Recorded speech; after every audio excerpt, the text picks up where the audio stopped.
সমস্ত ভালো কাজের শুরুতে বিসমিল্লাহ। সুবহানাল্লাহ। সব ভালো কাজের শুরুতে কি? বিসমিল্লাহ।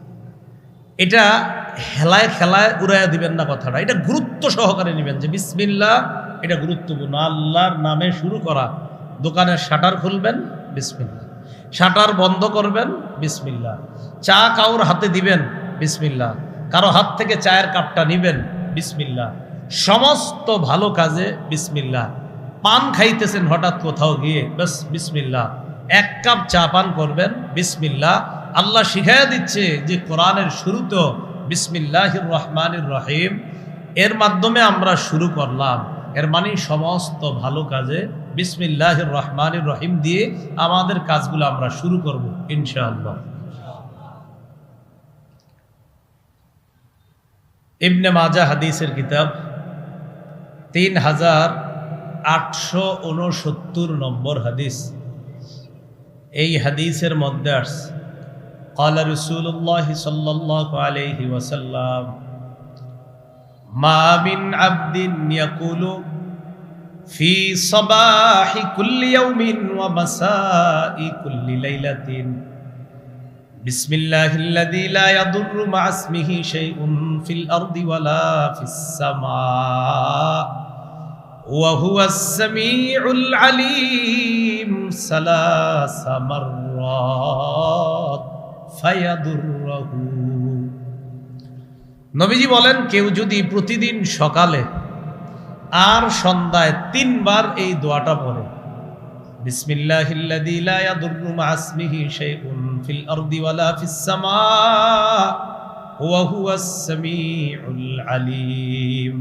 এই দোয়াটা কেউ যদি সকালে 3 বার পড়ে, বিকালে 3 বার পড়ে, আল্লাহর নামে লা ইয়াদুররু মা ইসমিহি শাইউন, আল্লাহর নামে কোনো জিনিস ক্ষতি করবে না, ফিস সামা শাইউন ফিল আরদি, জমিনেও ক্ষতি করবে না, আসমানেও ক্ষতি করবে না, ওয়া হুয়াস সামিউল আলিম, তিনি সর্বশ্রোতা সর্বজ্ঞানী। এটা হলো এই দোয়ার অর্থ। বিসমিল্লাহ, আল্লাহর নামে, আল্লাযী লা ইয়াদুররু মা ইসমিহি শাইউন, যার নামে কোনো জিনিস ক্ষতি হতে পারে না, ক্ষতি করতে পারে না, ফিল আরদি ওয়ালা ফিস সামা, দুনিয়াতেও না আসমানেও না, তিনি সর্বশ্রোতা সর্বজ্ঞানী। এই দোয়াটা যদি কেউ সকালে 3 বার বিকালে 3 বার পরে, দুনিয়ার কোনো কিছু তাকে ক্ষতি করতে পারবে না। এখন অনেকের অভিযোগ, পড়ি তো কাম হয় না। যেদিন কাম হয় না সেদিন আপনি খোঁজ করে দেখেন পড়েন নাই। হ্যাঁ, একদিন দেখবেন বলবে আমার তো আজকে সমস্যা হয়েছে, এই দোয়া তো আমি ডেলি পড়ি, তো আজকে পড়ছেন নি? কয় না, আজকে পড়ি নাই। তো আজকে পড়েন নি দেখি দুইস। প্রতিদিন 3 বার সকালে সন্ধ্যায়, তাহলে আল্লাহর নামে কোনো কিছু ক্ষতি করতে পারে না। আল্লাহ আমল করার তৌফিক দান করেন। চিঠিপত্র কারো কাছে যখন লিখবেন, বিসমিল্লাহির রহমানির রহিম দিয়ে লিখবেন। সহিহ বুখারীর 7 নম্বর হাদিস, রাসূলুল্লাহ সাল্লাল্লাহু আলাইহি সাল্লাম একটা চিঠি লিখছে রোমের বাদশাহ হিরাক্লিয়াসের কাছে। সেই চিঠির মধ্যে আছে বিসমিল্লাহ মিন মুহাম্মাদিন আবদিল্লাহি ওয়া রাসূলিহি ইলা হিরাক আজিমির রুম। রোমের বাদশাহ হিরাক্লিয়াসের কাছে আল্লাহর বান্দা এবং আল্লাহ রসুল মুহাম্মদ সাল্লাল্লাহু আলাইহি সাল্লামের পক্ষ থেকে চিঠি। আল্লাহর নামে আমি মুহাম্মদ সাল্লাল্লাহু আলাইহি সাল্লাম তোমার কাছে দাওয়াত নামাজে আমি লিখলাম, বিসমিল্লাহ দিয়ে আমার চিঠিটা আমি শুরু করলাম। তাহলে চিঠিপত্র লিখলেন, শুরু করবেন কি দিয়ে? তো এই যুগে তো আর চিঠি নাই, এখন পাঠান আপনারা মেসেজ, নাকি? তো মেসেজও লেখেন আসসালামু আলাইকুম বিসমিল্লাহির রহমানির রহিম, এই তো হয়ে গেল না? প্রথমে লিখবেন বিসমিল্লাহির রহমানির রহিম, এরপরে আসসালাম। সহিহ বুখারীর বর্ণনায় আসছে রসুল প্রথমে বিসমিল্লাহ লেখছে, পরে বলছে আসসালামু আলা মান ইত্তাবাআল হুদা। তো সেই হিসাবে প্রথমে বিসমিল্লাহ লিখবেন, এরপরে লিখবেন আসসালামু আলাইকুম ওয়া রাহমাতুল্লাহ। তো বাস, এখন তো আর আপনারা চিঠি লেখেন না, তো মেসেজ লেখেন যারও কারো প্রয়োজনীয়। আমার উল্লাহ পাল্লা মেসেজ না, আপনারা তো মেসেজ মানে উল্লাহ পাল্লা আছে, এরকম না। এই হলো সমস্ত পত্র বা কারো কাছে কিছু লেখার আদান প্রদান করার শুরুতে কি বলেন তো? বিসমিল্লাহ। খাবারের শুরুতে বিসমিল্লাহ, ওইটা আগেও বলছি, সহিহ বুখারীর বর্ণনা। 5376 নম্বর হাদিস। রাসূলুল্লাহ সাল্লাল্লাহু আলাইহি সাল্লামের একজন সাহাবী উমর ইবনে আবি সুলাইমান বা উমর ইবনে আবি সালমান, তার থেকে বর্ণনা, কেউ কেউ তার নাম লেখছে উমর ইবনে আবি সালামা। তিনি বলেন, কুনতু গুলামান ফি হাজরি রাসূলিল্লাহ সাল্লাল্লাহু আলাইহি সাল্লাম, আমি রাসূল সাল্লাল্লাহু আলাইহি সাল্লামের গোলাম ছিলাম। ওয়া কানাত তাতিশু ফি ইয়াদিস সাহফা, একসাথে খাইতে বসলে, দাওয়াত ও তাবলীগের সাথীরা যখন খাইতে বসি বা আমাদের এই বিভিন্ন মজলিসে সুন্নাহ পদ্ধতিতে যখন আমরা খাই, 4 জন 5 জন এক প্লেটে যখন বসি আমরা, এরকম হয় না অনেক সময়? তো গোলাম বলেন, কানাত তাতিশু ফি সাহফা, আমার হাত পুরা প্লেটের চারদিকে ঘুরতো, মানে ওখান থেকে লইতাম, এখান থেকে নিতাম, এমনি খাইতাম। হাদিসের প্রথম শিক্ষা, নবীর গোলামকেও নবী তার প্লেটে অংশগ্রহণ করাইতেন। এটা প্রথম কথা। নবীর গোলাম তো কি হয়েছে, গোলাম নবী যেই প্লেটে খাইতেন সেখানেও তারে বসায় খাওয়াইতেন। এটা আমাদের বাড়িওয়ালাদের জন্য শিক্ষা, চাকর বাকররে পাশে দাঁড় না করায়া তাদের সাথে অন্তত নিজ প্লেটে না হইলেও পাশের প্লেটে খাইতে দেওয়া। তো ওমর তিনি বলেন, আমার হাতটা খালি প্লেটের চারদিকে ঘুরে। ফাকালা লি রাসূলুল্লাহি সাল্লাল্লাহু আলাইহি ওয়াসাল্লাম, আল্লাহর নবী আমাকে বললেন, ইয়া গুলাম সাম্মিল্লাহ, হে ছেলে তুমি আল্লাহর নাম নাও, বিসমিল্লাহ পড়বা। ওয়াকুল বিয়ামিনিকা, ডান হাতে খাইবা। ওয়াকুল মিম্মা ইয়ালিকা, সামনে থেকে খাইবা। 3টা সুন্নত শিখলাম। 1 নাম্বার বিসমিল্লাহ বলে খাইবা। 2 নাম্বার ওয়াকুল বিয়ামিনিকা, ডান হাতে খাইবা, ওই যে একটু আগে ডানের হাদিস গেছে। 3 নাম্বার ওয়াকুল মিম্মা ইয়ালিকা, তোমার সামনে থেকে তুমি খাইবা, আরেকজনের গোশত ওইটা না খাওয়া দরকার নাই। প্লেটে বসলে বিরিয়ানি দিলে তো হইছেই কাম নাকি? সবাই খালি বিরিয়ানি থাইকা যায়, কিন্তু আরেকটা জিনিস বিরিয়ানিটা থাইকা যায়, ওইটা থাকে না। হ্যাঁ, ঘটনা কি? একসাথে খায়, বিরিয়ানি আপনার বাড়ে, ওইটা বাড়ে না, ওইটা শেষ হয়ে যায়। আরেকজনেরটা না নেওয়া। রাসূল সাল্লাল্লাহু আলাইহি সাল্লাম বললেন, বিসমিল্লাহ বলে খাও, ডান হাতে খাও, তোমার সামনে থেকে তুমি খাও। নবীজির গোলাম বলেন, এরপর থেকে জিন্দিগি তো এই সুন্নাহ পালনে আমার ভুল হয় না, আমি সারা জীবন নবীর এই কথার উপর আমল করছি।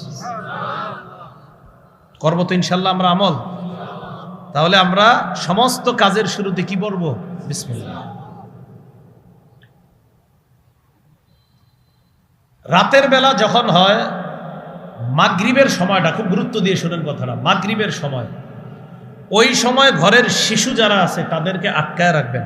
শিশুদেরকে ওই সময়টা চেষ্টা করবেন তারা যেন বাহিরে না যায়, ওই সময় যেন তারা বাহিরে না যায়, খুব চেষ্টা করা।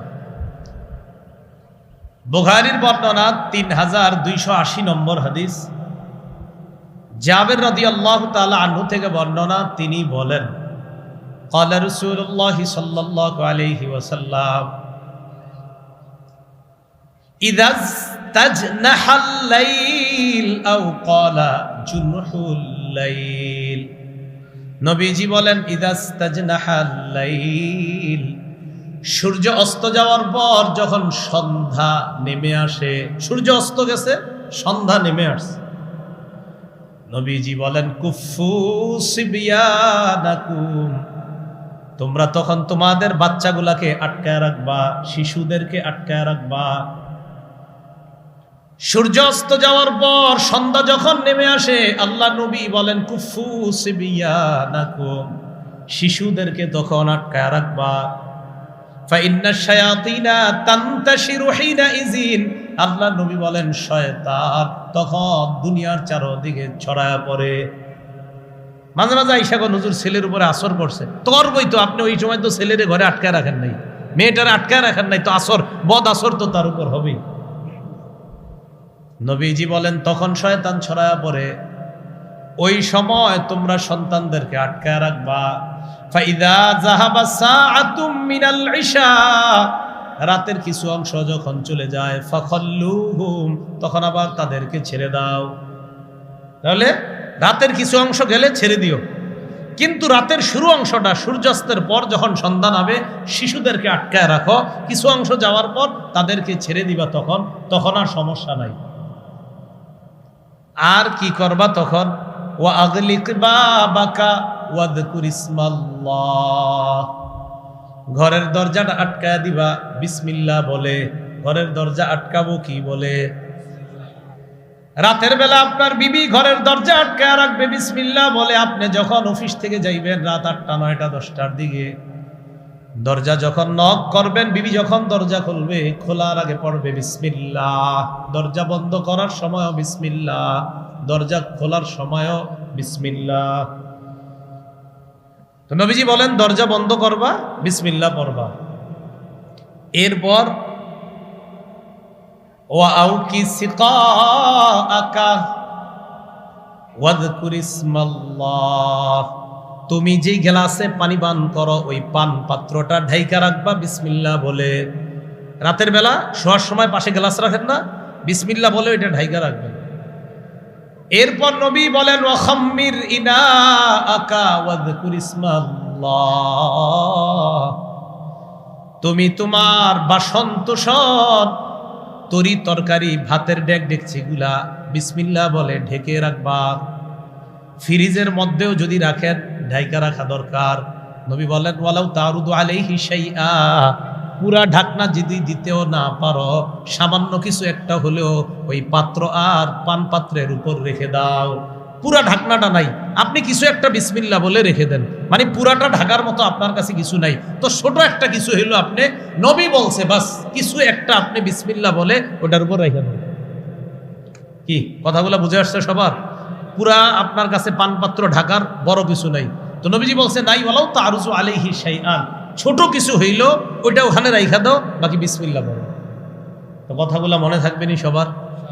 তাহলে বিসমিল্লাহ করে দরজা আটকানো, দরজা খোলা, পান পাত্রের উপরে কিছু রাখা বিসমিল্লাহ বলে, বাসন তোষণ ডেকচির মধ্যে ভাত আছে তরকারি আছে এগুলোর উপরেও বিসমিল্লাহ বলে কিছু একটা রাইখা দেওয়া। আল্লাহ আমল করার তৌফিক দান করেন। কাপড় পরিধান যখন করবেন তখনও বিসমিল্লাহ পড়বেন।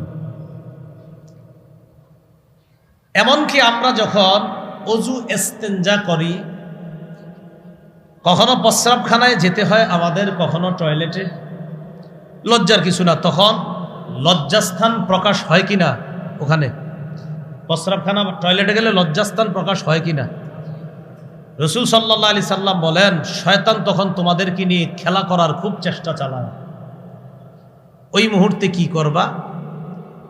রাসূলুল্লাহ সাল্লাল্লাহু আলাইহি সাল্লাম বলেন, ইবনে মাজার 297 নম্বর হাদিস, ক্বালা রাসূলুল্লাহ সাল্লাল্লাহু আলাইহি ওয়াসাল্লাম সিতরু মা বাইনাল জিন্নি ওয়া আওরাতি বনি আদম আইয়াকুলা বিসমিল্লাহ, জিন এবং আদম সন্তানের সতরের মাঝে পর্দা বা আবরণ হলো ওই বান্দা পড়বে বিসমিল্লাহ।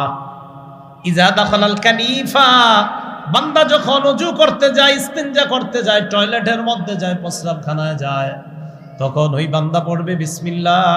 এই বিসমিল্লাহ পড়ার কারণে শয়তান আর তার লজ্জাস্থানের মাঝে আল্লাহ প্রতিবন্ধকতা তৈরি করে দেয়, নাহলে শয়তান লজ্জাস্থান নিয়ে খেলা করে। তাহলে এই কথাগুলো গুরুত্ব দেন। বাচ্চা ও তো বিসমিল্লাহ পারে না, যেই বাচ্চাটা, ওকেও যখন আপনি কমোডের মধ্যে বসান বিসমিল্লাহ বলে ওকে বসান। বাচ্চাকে যদি বাথরুমে নেওয়ার উপযুক্ত হয়, 2.5-3 বছরে আস্তে আস্তে মারা কি করে, তখন বাচ্চাকে একটু বাথরুমে নিয়ে যাওয়ার চেষ্টা করে, তখনও আপনি ওই বাচ্চাকে নেওয়ার সময় বিসমিল্লাহ আল্লাহুম্মা ইন্নী আউযু বিকা মিনাল খুবুসি ওয়াল খাবাইস এই দোয়াটা পড়েন, কারণ এই বাচ্চার লজ্জাস্থান নিয়ে যেন ইবলিস খেলা করতে না পারে, এই জন্য এই দোয়াগুলো পড়েন। মনে থাকবেনি সবার? তাহলে এই আমলগুলা মিস করেন না। এই নামাজের সময় আসলেই আমরা প্রস্রাবখানায় টয়লেটে যাই, অনেকে দ্রুত দৌড়ে আসে, মানে বোঝা যাইতেছে ওনার হালাত খারাপ, দোয়াটা পড়তে ভুলে যায় না। আল্লাহ আমল করার তৌফিক দান করেন। রাতে ঘুমানোর সময় বিসমিল্লাহ পড়বেন। আবু দাউদ শরীফের বর্ণনা 5054 নম্বর হাদিস। আন্না রাসূলুল্লাহি সাল্লাল্লাহু আলাইহি ওয়াসাল্লাম কানা ইযা আখাযা মাতজাহু মিনাল লাইল, রাসূলুল্লাহ সাল্লাল্লাহু আলাইহি সাল্লাম রাতের বেলা যখন বিছানায় যাইতেন তখন বলতেন বিসমিল্লাহ ওয়াদাতু জামবি, আল্লাহর নামে আমি আমার শরীরটা বিছানায় রাখলাম। সুবহানাল্লাহ। আরেকটা আছে বিসমিকা রব্বি ওয়াদাতু জামবি, রব আপনার নামে আমি আমার দেহটাকে বিছানার মধ্যে রাখলাম। তাহলে কার নামে দেহ বিছানায় রাখবো বলেন তো? আল্লাহর নামে। এরপর আল্লাহ নবী বলতেন আল্লাহুম্মা গফিরলি জামবি, পড়েন তো আল্লাহুম্মা গফিরলি জামবি। এটা নবী আমগরে শিখিয়ে দিছে, তোমরা পড়বা আল্লাহুম্মা গফিরলি জামবি, আল্লাহ আপনি আমার গুনাহ মাফ করে দেন। নবীর তো গুনাহ নাই, এই নবী এটা পইরা আমগরে শিখিয়ে দিছে যে দোয়া করবা যে আল্লাহ যেন তোমারে মাফ করে। এক নাম্বার বিসমিল্লাহ বলে দেহ মাটির মধ্যে রাখা, বিছানায় রাখা। পুরা দোয়াটা যদি না পারেন পড়বেন বিসমিল্লাহির রহমানির রহিম। এটা বইলা বাংলাগুলা বলবেন আল্লাহ আপনার নামে আমি আমার দেহটা বিছানার মধ্যে রাখলাম। এরপরে আরবি যদি পারেন ভালো কথা, আরবি না পারলে বাংলাটা পড়বেন। আরবি হলো আল্লাহুম্মা গফিরলি জামবি, আল্লাহ আপনি আমার গুনাহ মাফ করে দেন। বাংলাটা পারবেন তো? আল্লাহ আপনি আমার গুনাহ মাফ করে দেন।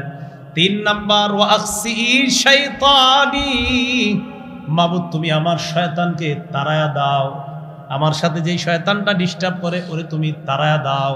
তো নবীজির সাথে তো শয়তান নাই, নবীজির শরীরেও শয়তান ঢুকার ক্ষমতা রাখে, কিন্তু নবীজি বলেন ওয়ালাকিন্নাল্লাহ আ'আনানি ফাআসলাম, নবীজি বলেন শয়তান আমার রক্তর শিরা উপশিরায় দিয়ে চলার ক্ষমতা রাখে, কিন্তু ও পারে না, কারণ ওর থেকে আল্লাহ আমারে সাহায্য করে ওর মোকাবেলায়, তাই ও আমাকে পারে না, ধোঁকা দিতে পারে না, আমার সাথে পেরে উঠতে পারে না ও, এজন্য আল্লাহ আমারে হেফাজত করে।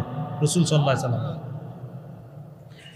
3 নাম্বার বললেন আকসি শাইতানি, আল্লাহ আমার শয়তানটারে তাড়ায়া দেন। 4 নাম্বারে বলবেন ও ফুক্কারিহানি, আল্লাহ আমার ঘাড় আপনি মুক্ত করেন, ঘাড় মুক্ত করেন, বিপদ আপদ যত কিছু আছে সব থেকে মুক্ত করেন, ঘাড় মুক্ত করেন। এরপর সুন্দর একটা কথা নবী শিখায়া দেয় ওয়াজআলনি ফিন নাদিয়িল আ'লা, আল্লাহ নেককার মানুষ যারা, সবচাইতে মর্যাদাবান বান্দা যারা, তাদের অন্তর্ভুক্ত আমারে বানায়া দেন। বাংলাটা শুনেন, আল্লাহ আপনার নামে দেহটা বিছানায় রাখলাম, আল্লাহ আমার গুনাহ মাফ করেন, আল্লাহ আমার শয়তানটা তাড়িয়ে দেন, আমার ঘাটটা মুক্ত করেন। আল্লাহ নেককার মানুষ যারা, সর্বোচ্চ নেককার যারা, তাদের অন্তর্ভুক্ত আমাকে আপনি বানায়া দেন। যাই হোক, প্রথমে আসি, মূল কথায় আসি, বিসমিল্লাহ বলে দেহটা বিছানায় রাখা, এই মনে থাকবেন ইনশাআল্লাহ। আচ্ছা, হাসবো না কেউ, এখন যে হাদিসটা বলবো কেউ হাসবো না, বলে মন দিয়ে শুনবো, সাবধান। রাসূলের হাদিসের সময় কোনো যেখানে হাসা আছে সেখানে হাসবো, যেখানে হাসি নেই হাসবো না। সহিহ বুখারী 6338 নম্বর হাদিসের বর্ণনা, 388 নম্বর হাদিসের বর্ণনা। যখন আপনি আপনার বিবির সাথে সম্পর্ক করবেন, বিবির সাথে বিছানায় যখন পবিত্র বৈধ সম্পর্ক স্থাপন করবেন, তখন আপনি বিসমিল্লাহ পড়বেন। এটা রাসূল শিখিয়ে দিয়েছে। قال رسول الله صلى الله عليه وسلم لو أن أحدكم إذا أراد أن يأتي أهله فقال بسم الله اللهم جنبنا الشيطان وجنب الشيطان ما رزقتنا। তোমাদের কেউ যখন তার বিবির কাছে যায়, গমন করে, পবিত্র সম্পর্ক কায়েম করতে চায়, তখন ওই ব্যক্তি পড়বে বিসমিল্লাহ আল্লাহুম্মা জান্নিবিনাশ শাইতান, আল্লাহ আপনি আমাকে আর আমার বিবিকে, আমাদের দুইজন আপনার কাছে দোয়া করতেছি, জান্নিবিনাশ শাইতান, আমাদের দুইজন থেকে আপনি শয়তানকে দূরে রাখেন, ওয়া জান্নিবিশ শাইতানা মা রাযাকতানা, আল্লাহ আমাদের কোনো সন্তান যদি হয়, যে সন্তান আপনি আমাদেরকে দান করবেন, এই সন্তানটাকেও শয়তান থেকে আপনি দূরে রাখবেন। এটা তোমরা দোয়া করবা। নবীজি বলেন ইন্নাহু ইয়ুকাদ্দার বাইনাহুমা ওয়ালাদ, তাদের এই পবিত্র সম্পর্ক স্থাপনের ফলে তাদের কোনো সন্তান যদি আল্লাহর পক্ষ থেকে নির্ধারণ করা হয়ে থাকে, লাম ইয়াদুররুহু শাইতানুন আবাদা, এই সন্তানটাকে শয়তান কখনো ক্ষতি করতে পারবে না। আবার বলছি, তোমাদের কেউ যখন বিবির কাছে যাবে বিসমিল্লাহ পড়বে, আল্লাহুম্মা জান্নিবিনাশ শাইতান ওয়া জান্নিবিশ শাইতানা মা রাযাকতানা। পুরো দোয়াটা না পারলে বিসমিল্লাহ তো মনে থাকবে, বিসমিল্লাহ পড়ার পর বাংলাটা বলবেন, আল্লাহ আমাদের থেকে শয়তানকে দূরে রাখেন, আর আমাদের যে সন্তানটা আপনি দিবেন এই সন্তানটার থেকেও শয়তানকে দূরে রাখেন, সন্তানটাকে শয়তান থেকে দূরে রাখেন। নবী বলেন ওই সম্পর্কের ফলে যদি তাদের কোনো সন্তান আল্লাহ নির্ধারণ করে রাখেন, যদি নির্ধারিত হয়ে থাকে, শয়তান কখনো এই সন্তানের ক্ষতি করতে পারবে না।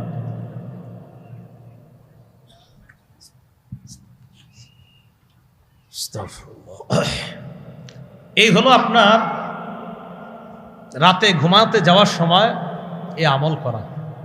আল্লাহ আমাদের সকলকে আমল করার তৌফিক দান করেন। তাহলে সূরা ফাতিহা বিসমিল্লাহ দিয়ে শুরু করলাম। বিসমিল্লাহ সব ভালো কাজের শুরুতে, এই আমল আমরা শিখলাম। চলেন সূরার প্রথম আয়াতে যাই। আলহামদুলিল্লাহি রাব্বিল আলামিন। সমস্ত প্রশংসা আল্লাহর, যিনি বিশ্ব জগতের রব। সমস্ত প্রশংসা কার? বলেন কার? তো আমরা তো মানুষেরও প্রশংসা করি, কি করি না? শুরুতে একটা আলিফলাম আছে, এই আলিফলামটাকে আলিফলামে ইস্তিগরাক অথবা ইখতিসাসের জন্য আনা হয়েছে।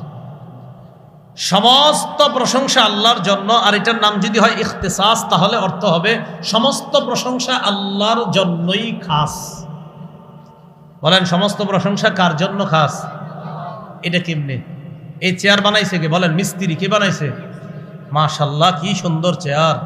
তাহলে মিস্ত্রি বানাইছে। মিস্ত্রির মেধা অনেক ভালো। মিস্ত্রির বানাইছে কে? আরে বলেন কে? তো মূলত প্রশংসা হলো কার?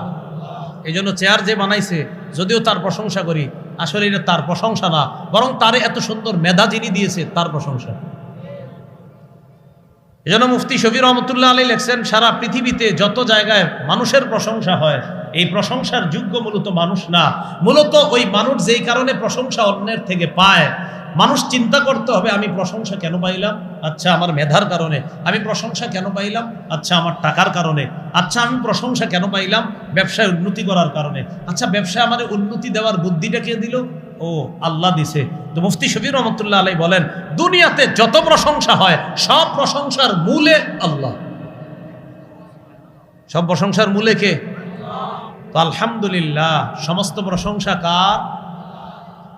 এক নম্বর আয়াতে আল্লাহ বলেন, আলহামদুলিল্লাহিল্লাযী খালাকাস সামাওয়াতি ওয়াল আরদা ওয়া জাআলাজ যুলুমাতি ওয়ান নূর। সমস্ত প্রশংসা আল্লাহর, যিনি আসমান সমূহ সৃষ্টি করেছেন, জমিন সৃষ্টি করেছেন। সূরা বানী ইসরাঈলের 111 নম্বর আয়াতে আল্লাহ বলেন, আলহামদুলিল্লাহিল্লাযী লাম ইয়াত্তাখিজ ওয়ালাদা ওয়া লাম ইয়াকুল লাহু শারীকুন ফিল মুলক ওয়ালাম ইয়াকুল লাহু শারীকুন ফিল মুলকি ওয়ালাম ইয়াকুল লাহু ওয়ালিয়্যুম মিনাদ দুল্লি ওয়া কাব্বিরহু তাকবীরা। নবী আপনি বলেন সমস্ত প্রশংসা আল্লাহর।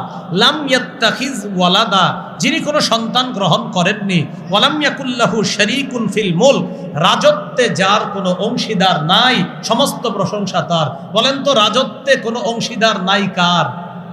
তাহলে সমস্ত প্রশংসা কার? আল্লাহ।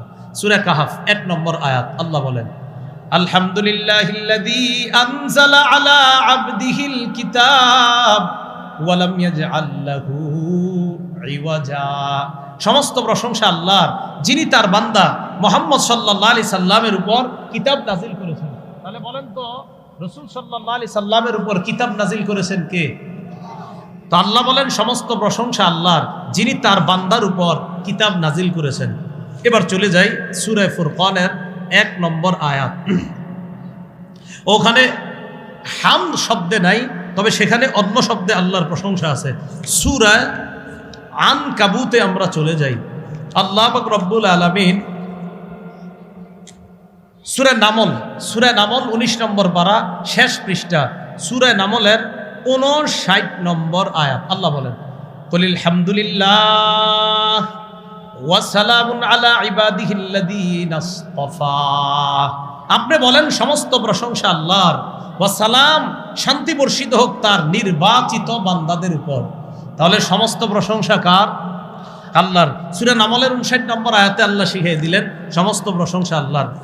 হুজুররা বা ইমাম সাহেবরা অথবা আলেমরা মুনাজাত শেষ করে কেমনে কোন তো আপনারা সবাই সুবহানা রাব্বিকা রাব্বিল ইজ্জাতি আম্মা ইয়াসিফুন ওয়া সালামুন আলাল মুরসালিন ওয়ালহামদুলিল্লাহি রাব্বিল আলামিন। কেমনে শেষ করেনি? সূরা ওয়াস-সাফাত আয়াত নাম্বার 182। সুবহানা রাব্বিকা রাব্বিল ইজ্জাতি আম্মা ইয়াসিফুন। তারা যা বলে এর থেকে আপনি পুত পবিত্র, আপনি হলেন রব, আপনি হলেন সম্মানের রব, আপনি হলেন ইজ্জতের রব। বেঈমানরা আপনার যে কথা বলে আপনার ব্যাপারে এর থেকে আপনি পুত পবিত্র। ওয়া সালামুন আলাল মুরসালিন, যারা রাসূল, যারা মুরসালিন, যারা আপনার পাঠানো পয়গম্বর তাদের উপর শান্তি। ওয়ালহামদুলিল্লাহি রাব্বিল আলামিন, সমস্ত প্রশংসা আল্লাহর যিনি বিশ্ব জগতের রব। 24 নম্বর পারায় যাই, চলেন 24 নম্বর পারা 13 নম্বর পৃষ্ঠা। আল্লাহ পাক রব্বুল আলামিন স্পষ্টভাবে 24 নম্বর পারার 13 নম্বর পৃষ্ঠা, হ্যাঁ ঠিক আছে 13 নম্বর পৃষ্ঠা, সূরা মুমিন আয়াত নাম্বার 65। আল্লাহ বলেন হুয়াল হাইয়্যু লা ইলাহা ইল্লা হুয়া ফাদউহু মুখলিসিনা লাহুদ্দিন। আল্লাহ চিরঞ্জীব, তাকেই তোমরা একনিষ্ঠভাবে ডাকো। আলহামদুলিল্লাহি রাব্বিল আলামিন, সমস্ত প্রশংসা আল্লাহর যিনি বিশ্ব জগতের রব। যিনি কি বলেন তো? বিশ্ব জগতের রব। সূরা ফুরকানের যেটা বলছিলাম সেখানে আছে এমন তাবারাকাল্লাযী নাযালাল ফুরকানা আলা আবদিহি লিয়াকুনা লিল আলামিনা নাযীরা আল্লাযী লাহু মুলকুস সামাওয়াতি ওয়াল আরদ ওয়া লাম ইয়াত্তাখিয ওয়ালাদা ওয়া লাম ইয়াকুল লাহু শারীকুন ফিল মুলক ওয়া খালাকা কুল্লা শাইইন ফাকাদ্দারাহু তাকদীরা। সেখানে আসছে বরকতময় ওই সত্তা যিনি আসমান জমিন সৃষ্টি করেছেন, রাজত্ব তার, ক্ষমতা তার। বলেন তো রাজত্ব কার? ক্ষমতা কার? এবার সুন্দর একটা কথা আল্লাহ পাক রব্বুল আলামিন আমাদেরকে শিখিয়ে দিচ্ছেন। আগে আপনাদের থেকে আমি স্বীকৃতি নেই, বলেন এই দুনিয়ার রাজত্ব কার? আখেরাতে রাজত্ব কার? তাহলে দুনিয়াতে সব প্রশংসা হবে কার? আখেরাতেও কার? দেখেন আল্লাহ কি বলেন, ইউসাব্বিহু লিল্লাহি মা ফিস সামাওয়াতি ওয়া মা ফিল আরদ লাহুল মুলকু ওয়া লাহুল হামদ। আল্লাহ বলেন আসমান জমিনের যারা আছে সবাই তার তাসবিহ পাঠ করে। লাহুল মুলকু, রাজত্ব তার, প্রশংসা তার, তিনি সব বিষয়ের উপর ক্ষমতাবান। তো আমরা জানি দুনিয়াতেও রাজত্ব আল্লাহর, আখেরাতেও রাজত্ব আল্লাহর। অতএব দুনিয়াতেও সমস্ত প্রশংসা আল্লাহর, আখেরাতেও সমস্ত প্রশংসা আল্লাহর। আরেকটা আয়াত আছে, দাঁড়ান, লাহুল মুলকু ওয়া লাহুল হামদু ফিল আখিরা ইয়ালামু মা ইয়ালিজু ফিল আরদ ওয়া মা ইয়াখরুজু মিনহা। কই আছে এটা? 27 পারা, হ্যাঁ 27 পারা, দেখেন 27 নম্বর পারা 17 নম্বর পৃষ্ঠা। আল্লাহ পাক রব্বুল আলামিন বলেন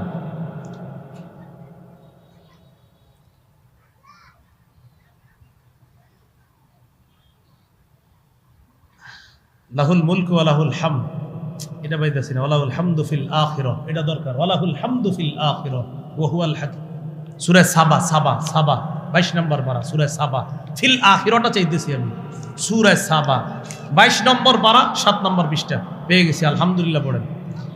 সূরা সাবার 1 নম্বর আয়াতে আল্লাহ কি বলে দেখেন, আলহামদুলিল্লাহিল্লাযী লাহু মা ফিস সামাওয়াতি ওয়া মা ফিল আরদি ওয়া লাহুল হামদু ফিল আখিরা। সমস্ত প্রশংসা আল্লাহর, আসমান এবং জমিনের রাজত্ব সবকিছু যার। ওয়া লাহুল হামদু ফিল আখিরা, আল্লাহ বলেন আখিরাতেও সমস্ত প্রশংসা আল্লাহর। এটা খুঁজতেছিলাম। তাহলে দুনিয়াতে সব প্রশংসা কার? দুনিয়াতে সব রাজত্ব কার? তাই প্রশংসা সব কার? এবার আসেন আখেরাতে রাজত্ব কার? তো আল্লাহ বলেন ওয়ালাহুল হামদু ফিল আখিরা, অতএব আখেরাতে সমস্ত প্রশংসাও আমার। তাহলে আখেরাতে রাজত্ব আল্লাহ, আখেরাতে প্রশংসা আল্লাহ। এখন আসেন সূরা ফাতিহার 1 নম্বর আয়াত থেকে জানলাম সমস্ত প্রশংসা আল্লাহর। দুনিয়াতে আমরা মাঝে মাঝে মানুষের প্রশংসা করি, মানুষের প্রশংসা লিমিটেড প্রশংসা জায়েজ আছে। বলেন কি প্রশংসা জায়েজ? আনলিমিটেড প্রশংসা একজনের, তিনি কে? আল্লাহ। লিমিটেড প্রশংসা জায়েজ আছে এর দলিল সহিহ বুখারীর বর্ণনা 6085 নম্বর হাদিস। এই হাদিসের মধ্যে আসছে ইস্তাজানা উমর আলা রাসূলিল্লাহি সাল্লাল্লাহু আলাইহি ওয়াসাল্লাম। একবার নবীজির সাহাবী ওমর ফারুক রাদিয়াল্লাহু তাআলা নবীজির কাছে অনুমতি চাইলেন। ঘরের বাহিরে দাঁড়ায় রইছে, হুজুর আমি ওমর ভিতরে আসতে চাই।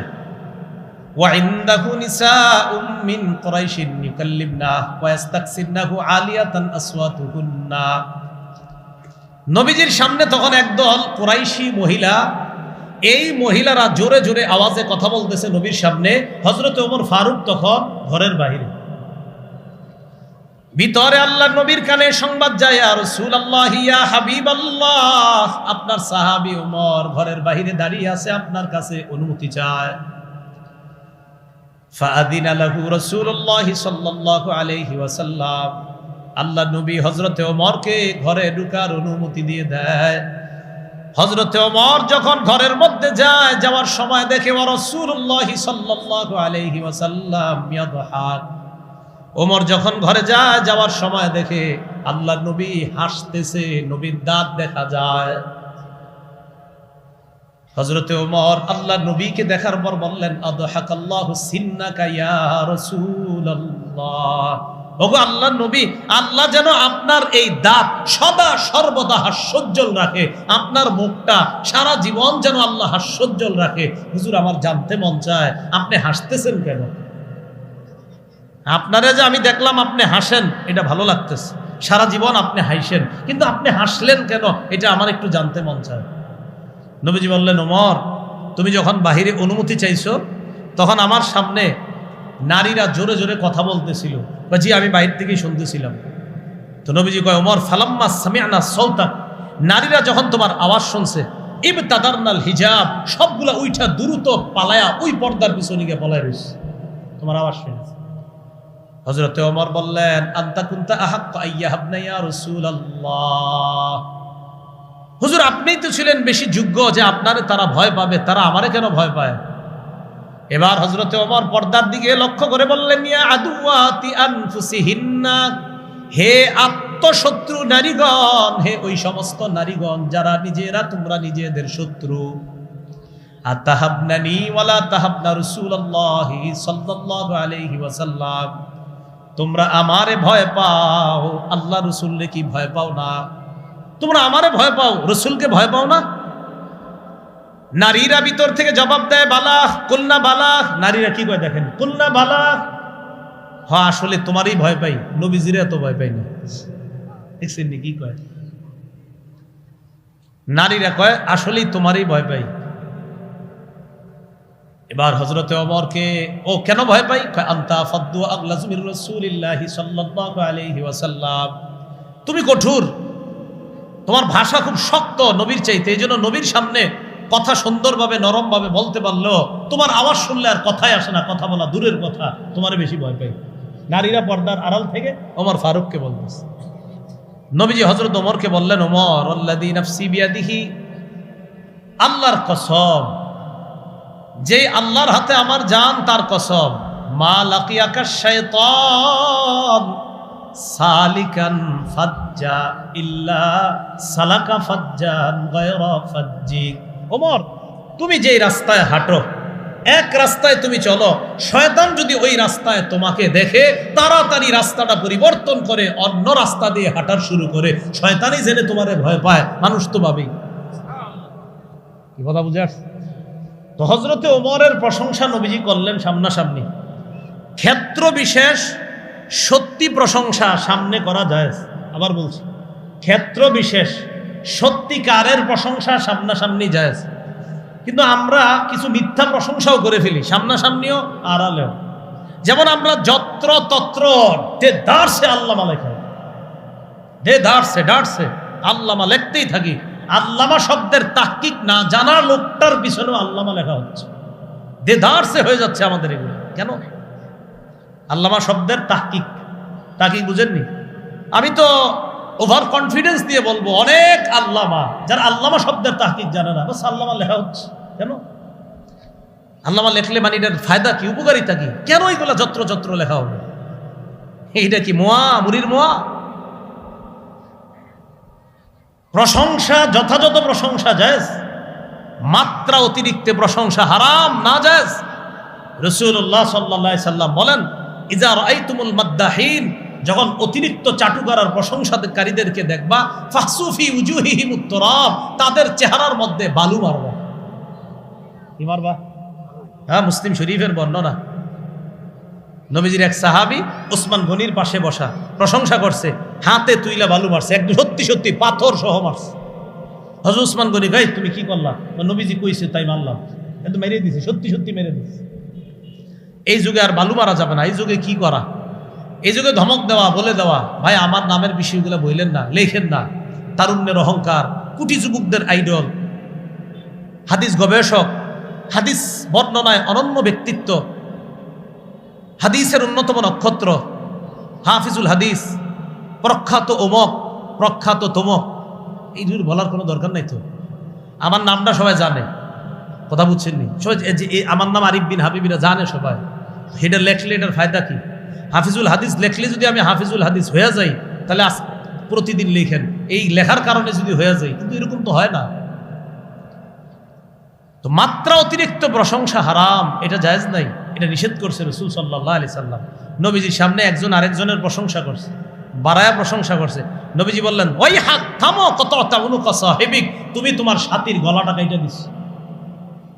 কতটা উনুকা সাহিবিক, তুমি তো তার গলা কাইটা দিছ।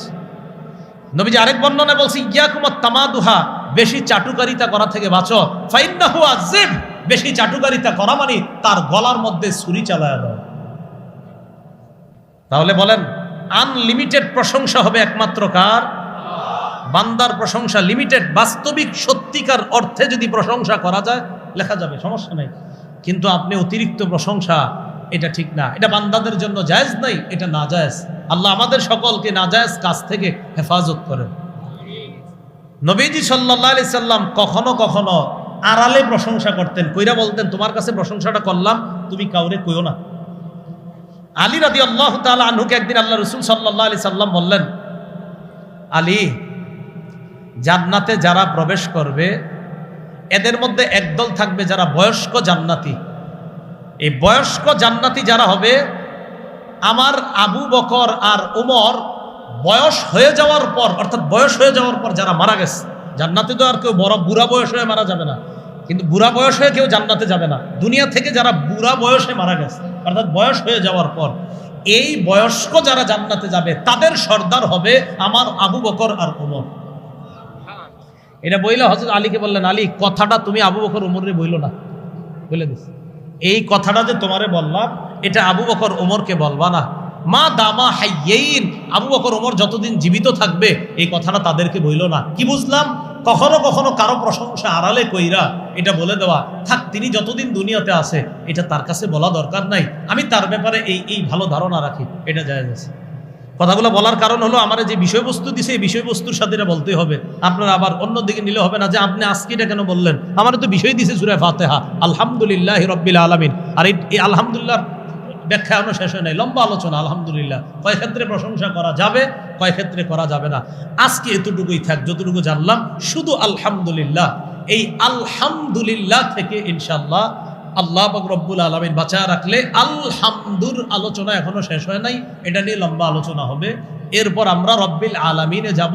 রব্বিল আলামিনেরও লম্বা ব্যাখ্যা, আর রহমানুর রহিম এটারও লম্বা ব্যাখ্যা, মালিক ইয়াউমিদ্দিন এটার ব্যাখ্যা হবে আরো লম্বা। সবগুলোর ব্যাখ্যা খুব লম্বা হবে ইনশাআল্লাহ। তো আজকে যতটুকু জানলাম, সমস্ত প্রশংসা কার?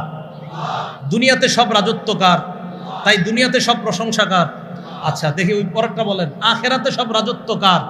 তো আখেরাতে সব প্রশংসা কার? আল্লাহ। মনে থাকবে তো ইনশাআল্লাহ।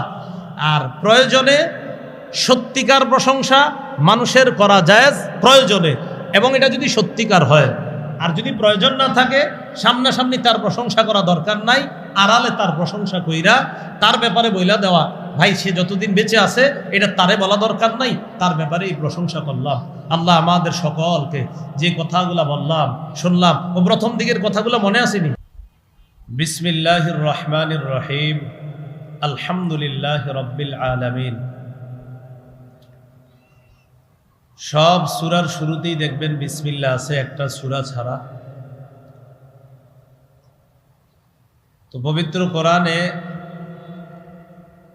114টা সূরার মধ্যে 113টা সূরার শুরুতেই বিসমিল্লাহ আছে।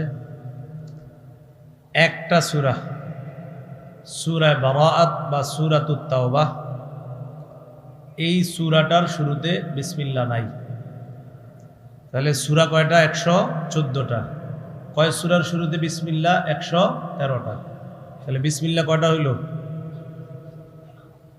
হ্যাঁ, বিসমিল্লাহ 114টাই আছে। কয়টা বলেন? কয়টা? 114টাই।